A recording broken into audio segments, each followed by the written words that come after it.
کیا ہے کہ جمعہ کے دن ہم لوگ جمعہ کی نماز جو یعنی جمعہ کی اذان سے پہلے ہم لوگ مسجد میں جاتے تو وہاں پر جب ہم لوگ کتنے رکعت پڑھنا 2 رکعت پڑھ کے بیٹھ جانا.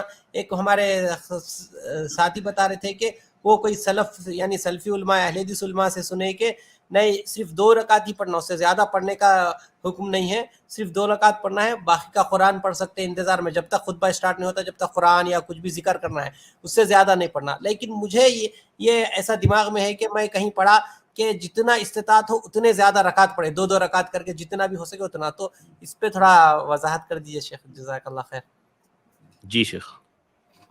دیکھیے جمعہ سے پہلے کتنی سنت پڑھنی ہے اگر کوئی آدمی مسجد میں پہنچے تو, یہ سوال ہے بھائی کا. جمعہ کے خطبے سے پہلے اگر کوئی مسجد میں پہنچ گیا تو کتنی رکعت نماز وہ پڑھے گا.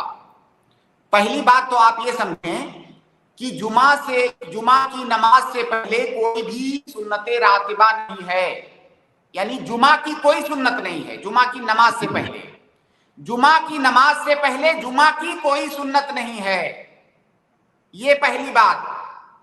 جی شیخ. اور جمعہ کی نماز سے پہلے کا جو وقت ہے وہ ممنوع اوقات میں سے نہیں ہے, یعنی ان اوقات میں اس کا شمار نہیں ہوتا ہے جن اوقات میں نفلی نماز پڑھنا منع ہے. لہذا اگر کوئی نفل نماز پڑھنا چاہتا ہے تو جتنی چاہے وہ پڑھ سکتا ہے, لیکن یہ جو نفل نماز ہے یہ نفل مقید نہیں ہے, نفل مطلق ہے. جیسے آپ 24 گھنٹے میں کبھی بھی ممنوع اوقات کے علاوہ کسی اور وقت میں جائز وقت میں جتنی نفل نماز پڑھنا چاہیں پڑھ سکتے ہیں, اسی طرح سے اگر کوئی آدمی جمعہ سے پہلے مسجد میں پہنچا تو جتنی نمازیں وہ چاہے وہ پڑھ سکتا ہے, کیونکہ یہ نفل مطلق ہے, اس کی کوئی حد نہیں ہے. لیکن آپ یہ یاد رکھیں کہ اس کا تعلق جمعہ سے نہیں ہے, کیونکہ جمعہ سے پہلے کوئی سنت راتبہ نہیں ہے, یہ نفل مطلق ہے اور وقت یہ ممنوع بھی نہیں ہے. لہذا آپ جتنی سنت پڑھنا چاہیں پڑھ سکتے ہیں 2 رکعت کر کے. اچھا, افضل چیز کیا ہے کہ افضل چیز مطلب میرا سوال یہ ہے کہ افضل چیز کیا ہے, تلاوت کرتے ذکر کرتے بیٹھنا افضل چیز ہے یا نوافل پڑھنا افضل چیز ہے انتظار میں جو وہاں پر؟ جی بالکل, بہت اچھا.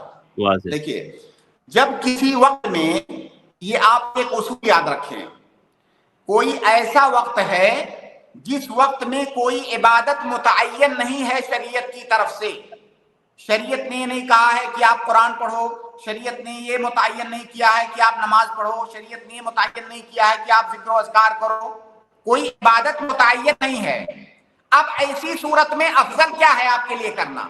آپ کے لیے افضل وہ کرنا ہے جس میں آپ کے اندر خشوع خضوع زیادہ ہو, جس عبادت کو کرنے میں اس وقت آپ کا دل زیادہ لگ رہا ہو, آپ وہ عبادت کریں.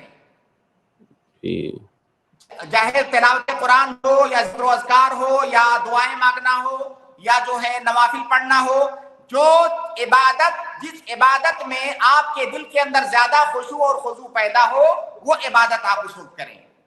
اور زیادہ بہتر یہ ہے کہ ان تمام عبادتوں کے درمیان آپ جمع کریں. آپ تھوڑی دیر کچھ نوافل پڑھ لیں, وقت بچا ہوا ہے آپ جو ہے تھوڑی دیر قرآن پڑھ لیں, اس کے بعد آپ ذکر و اذکار کر لیں, آپ تنویع کریں یعنی متنوع انداز میں عبادت کریں. لیکن اس میں قاعدہ یہی ہے کہ جس عبادت کے کرنے میں آپ کے اندر خشوع خضوع زیادہ ہو, جس طرف آپ کے دل کا میلان زیادہ ہو رہا ہو, وہ عبادت آپ کریں. جب کوئی عبادت متعین نہیں ہے تو